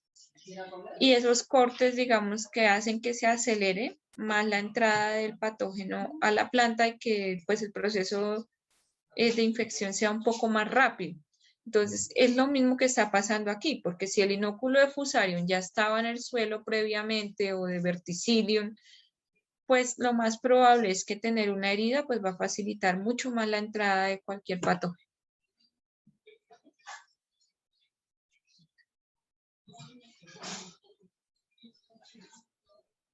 Muchas gracias. Ahora vamos a pasar con las preguntas de la reunión y continuamos con la pregunta de Yanara. Nos dice, buenas noches. ¿Cómo puedo diferenciar las nodulaciones de Meilodogyne y las falsas nodulaciones de Nacobus? Bueno, lo que dicen es que las de Meilodogyne son más prominentes, ¿sí? Ay, es que no tengo acá, no, mentira, sí tengo. Esas de Meilodogyne son mucho más prominentes, más redondas, como más estables, y estas son un poco más sueltas, digamos, si nosotros lo vemos aquí, son más sueltas y no son tan prominentes como las de Meilodogyne. Lo que sí es mejor, digamos, es tomar estas agallas, tanto estas como las otras, y hacer un proceso de extracción de nematodos para ver qué tipo de nematodo vamos a encontrar allí. Nosotros no nos podemos quedar únicamente para la parte visual para un diagnóstico, ¿sí? Porque yo veo esto y yo lo puedo confundir también con otras cosas, ¿sí? Digamos, ahora se me olvidó el nombre. Se me olvidó el nombre de esta enfermedad que causa esa deformación en las raíces también, pero él no es un nematodo, es un protozoario. Si alguien se acuerda por ahí. que es un patógeno de las brasicáceas. Plasmodiófora brassicae causa en las brasicáceas unos síntomas, digamos, en la raíz que son un poco parecidos a Meilodogyne. Sin embargo, Plasmodiófora no se puede aislar de la raíz, dado que es un biótrofo obligado y que no vamos a ver un crecimiento en ninguna otra parte. En tanto, esto no es que vayamos a cultivar a Meilodogyne, pero sí lo podemos extraer generando pues unos cortes apropiados de esas agallas. Y lo otro que se puede hacer es unos cortes transversales de las agallas, tanto si fuera también del otro nemátodo, y uno puede observar, digamos, qué es lo que está pasando ahí.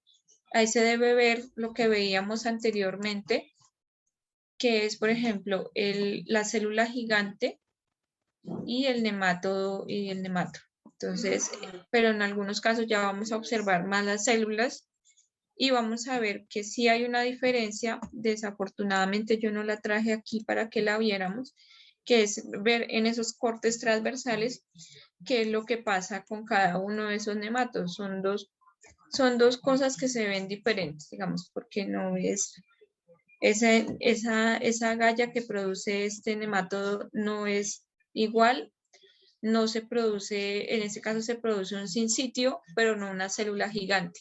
Entonces, más o menos por ese lado se puede diferenciar.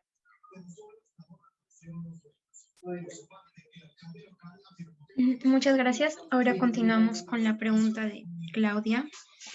¿Qué son los juveniles y cómo se sabe que lo son cuando se ven en el microscopio? Los juveniles son formas más pequeñas, ¿sí? O sea, los adultos son un poco más grandes en tamaño. Y bueno, digamos, este es un juvenil acá.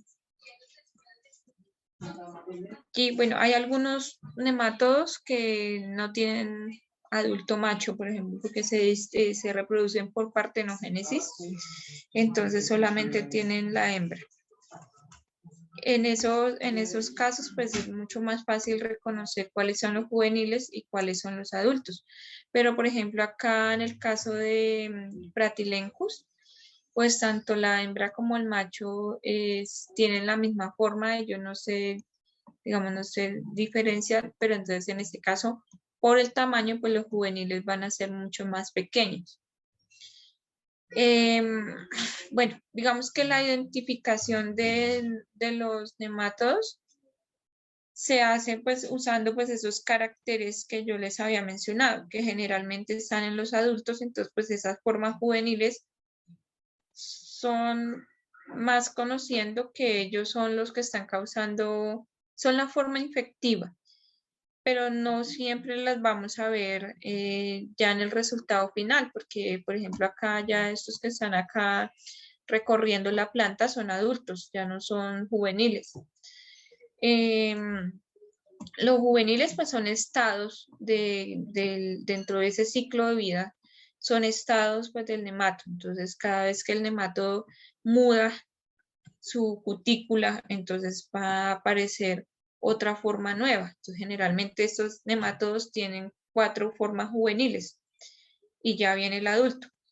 Pero no, o sea, digamos que distinguirlos en algunos casos únicamente por el tamaño.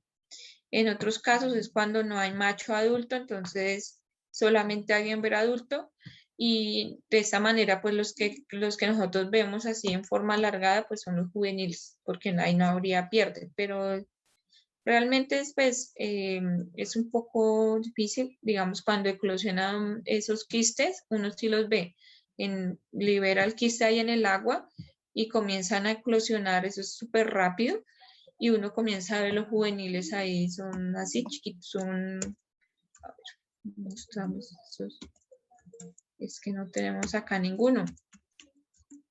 Acá se ven cómo comienzan a salir esos juveniles, son pequeñitos. No sé si contesto la pregunta, espero que sí.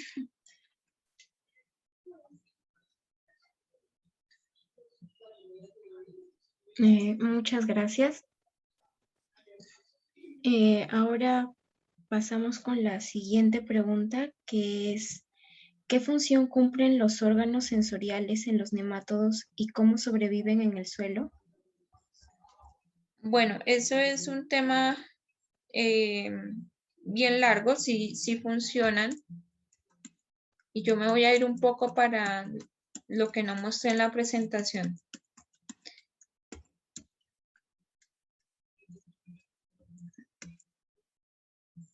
Entonces, esos órganos sensoriales tienen diferentes funciones. Una es la parte de quimiotaxis. Entonces, la planta va a generar unos exudados, los cuales le van a permitir al nemátodo moverse o dirigirse hacia la planta. Pero también hay otras cosas que están relacionadas, como son la humedad en el suelo, la textura, que ya tiene que ver más con otras cosas, pero sí funcionan, principalmente, digamos que en lo que es la relación con la planta, está el tema de la humedad y está el tema de la quimiotaxis, de poder sentirse atraídos hacia exudados radiculares que a ellos les gustan. Entonces, cuando a ellos les gustan, esos se van a llamar quimioatrayentes. Digamos que una de las estrategias de las plantas es disminuir esos quimioatrayentes.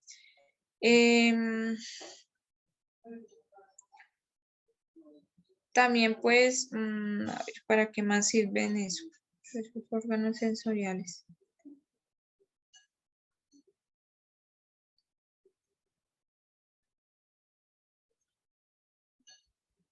Bueno, hay algunos que es que no tengo acá.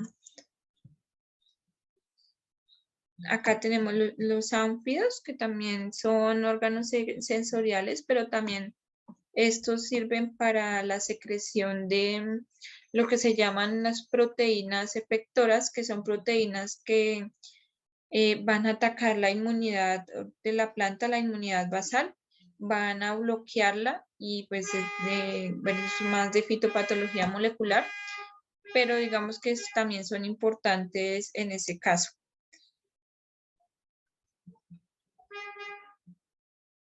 No sé si sea suficiente. Muchas gracias. La siguiente pregunta es, ¿Melodollina en yuca con qué lo podremos controlar? Bueno, como tal, pues digamos nosotros no, o sea, no podemos generalizar el control. Hay como una serie de artículos viejos que hablan de unos biocidas que, bueno, son productos tóxicos. Ya sabemos que estamos cambiando hacia otra cosa, pero normalmente, por ejemplo, el carbofurán era funcionar en Melodollina en yuca.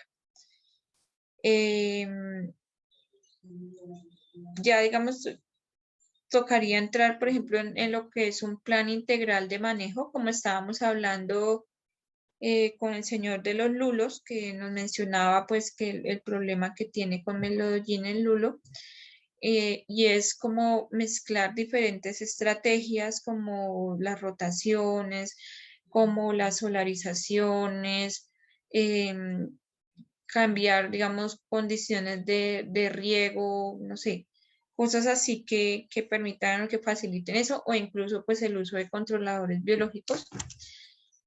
Pero realmente que exista algo que está determinado pues para ese problema en yuca, no hay, o sea, no hay, por lo menos no en Latinoamérica no está reportado. Y la otra es buscar variedades que sean tolerantes pues a estos nematodos agalladores. Pero pues no existe como tal, digamos que yo les pueda decir, ah, sí, apliquen tal cosa y les va a funcionar súper bien, no, realmente no. La clave está como en generar pues una estrategia de manejo integral usando diferentes modos de controlar pues, este problema.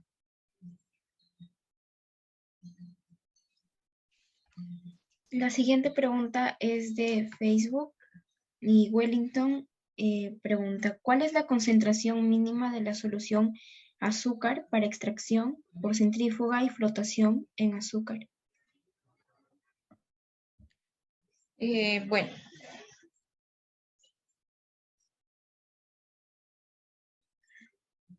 Nos devolvemos un poco para allá. Acá no la puse. Pero...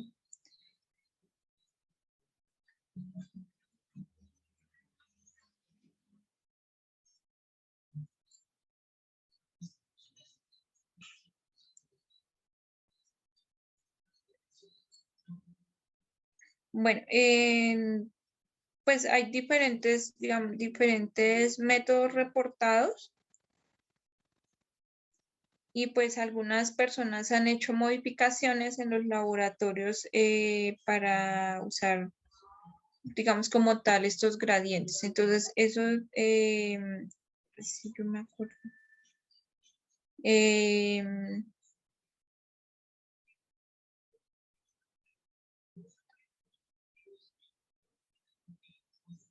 No, yo les envío la información, yo en ese momento no la tengo. O sea, porque va a depender de varias cosas, entonces no. Sí debía haberla puesto por si acaso, pero para la próxima. La siguiente pregunta también es de Facebook. Freddy pregunta, doctora, buenas noches. Mi pregunta es, Globodera, ¿en qué etapa de su ciclo es más vulnerable para realizar controles en el cultivo de papas? En ese caso, en los juveniles, o sea, porque ya miramos acá que el juvenil 2 es la forma infectiva y es la forma que no es resistente. Entonces se supone que esa es la forma en que debería tratarse porque ya después cuando él está en quiste es muy difícil de erradicar.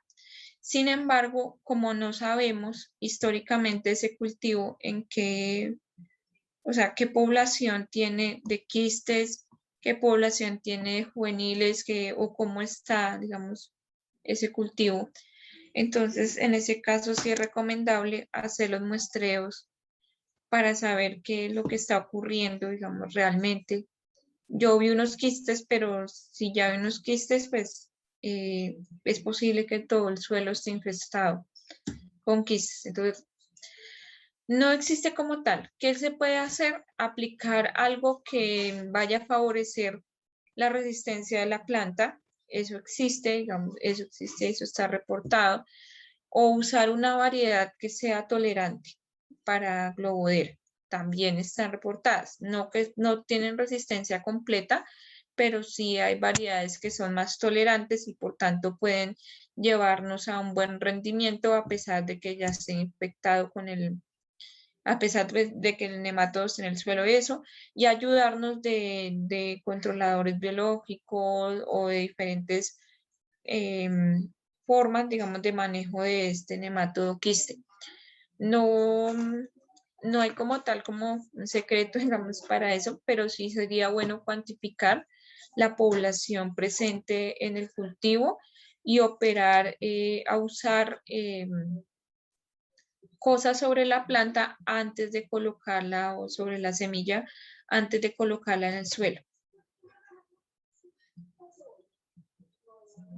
Gracias. Ahora continuamos con la otra pregunta que es de Carlos. Dice, doctora, buenas noches. Saludos desde Guatemala. Mi pregunta es, ¿cuál es el costo en dólares de un diagnóstico no morfológico, sino a través de las otras técnicas mencionadas? Bueno, pues es que eso va a depender, pues, de varias cosas. Dentro de esas, en muchos sitios, digamos, que son distantes de las ciudades centrales, pues a veces se dificulta llevar las muestras o hacerlas llegar a un laboratorio y que las muestras lleguen adecuadas.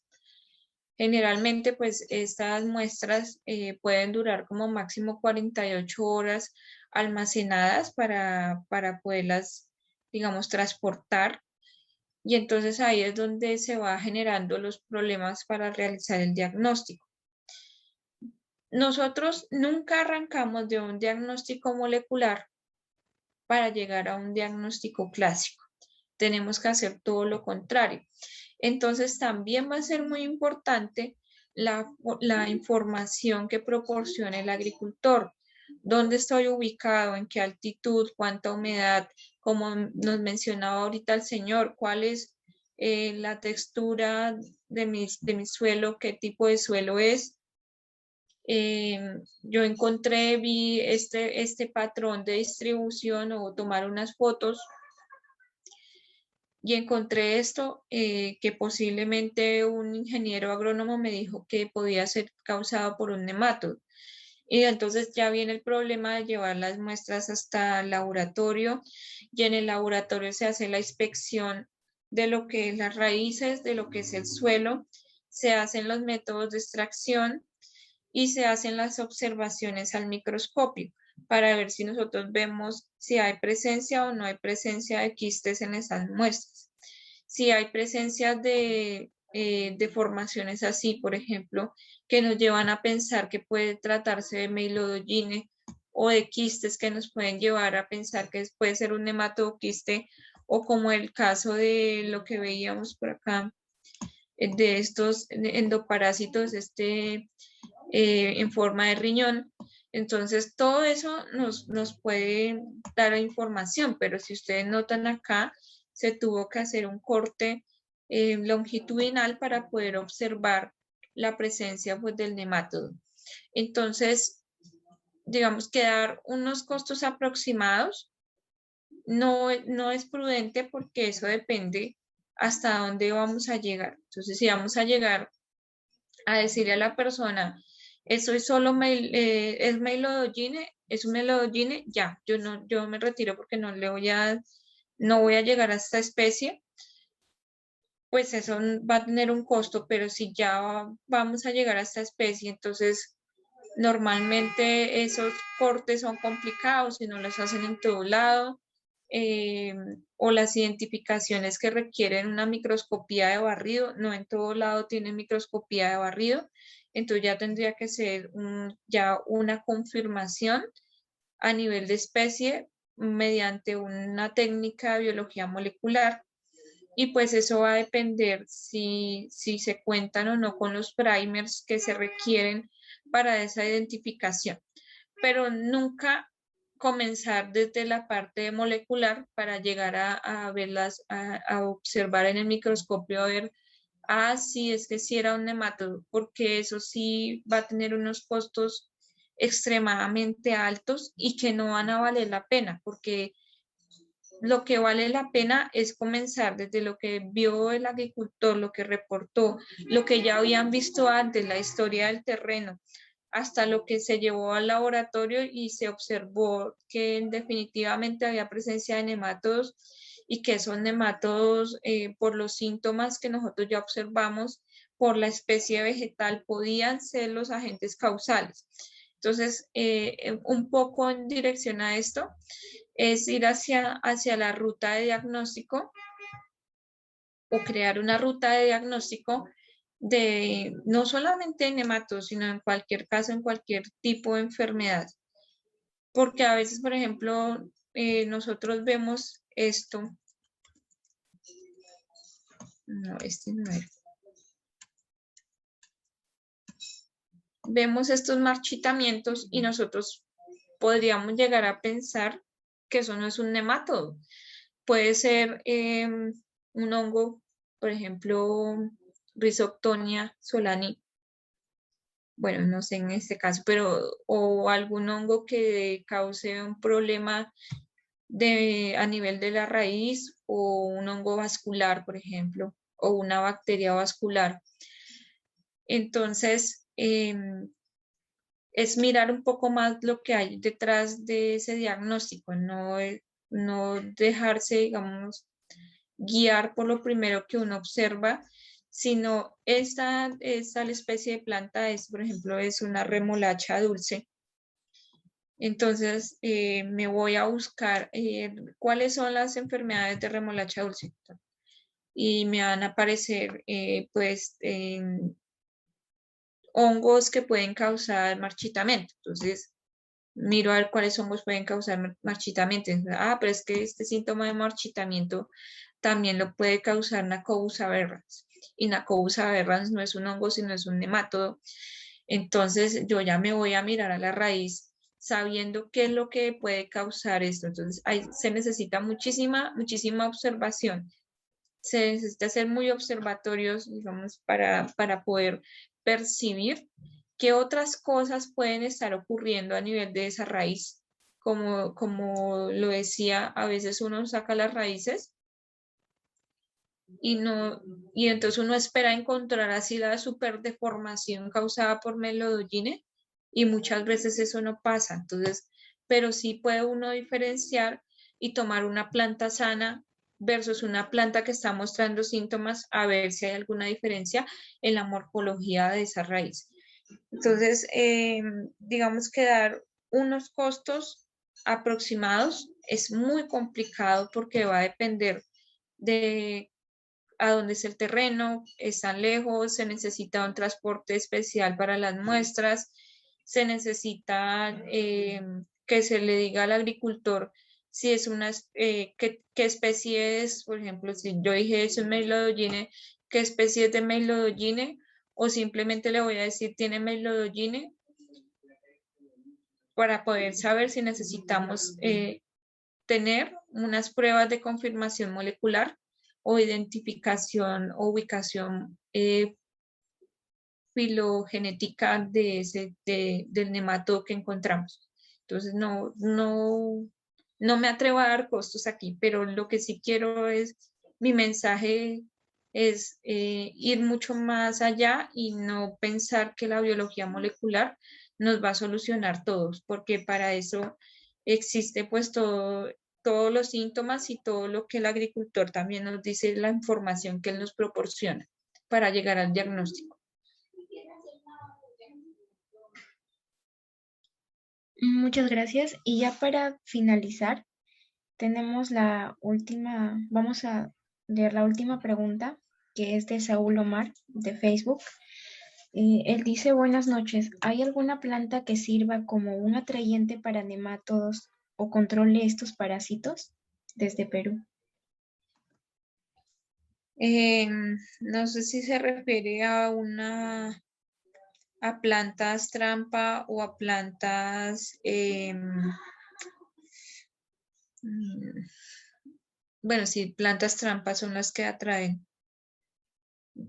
Yo creería que sí, o sea, son plantas que son más atractivas para el nemátodo y que se cultivan junto a la planta de interés comercial.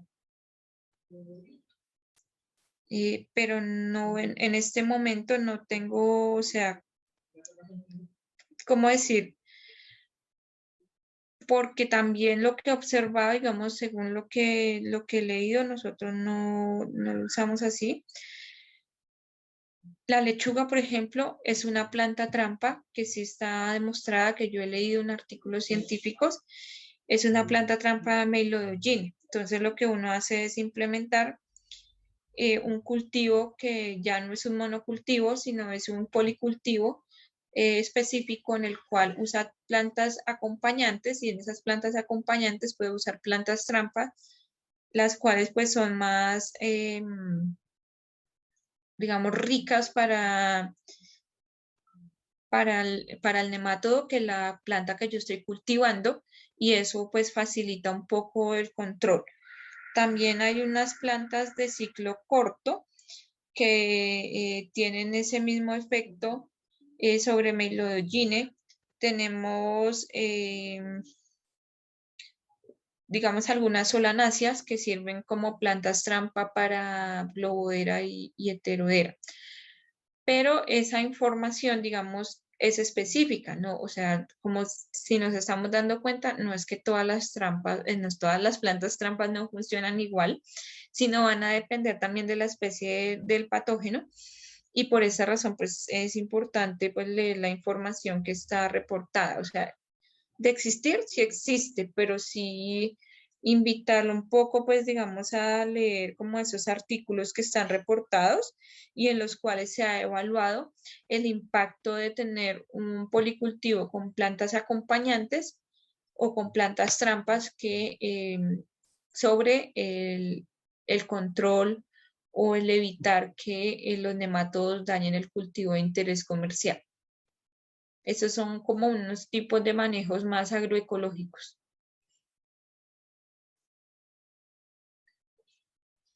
Entonces, con esta última pregunta ya damos por finalizada la sesión de este webinar.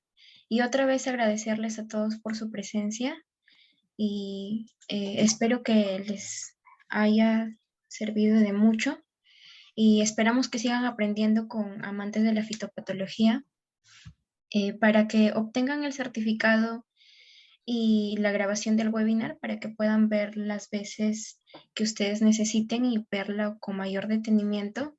Les dejamos en el chat de esta reunión el link de los asesores y también en los que nos ven desde Facebook, en el primer comentario está un link. Ahí pueden obtener directamente el certificado y la grabación. Muchas gracias otra vez y que tengan una bonita noche.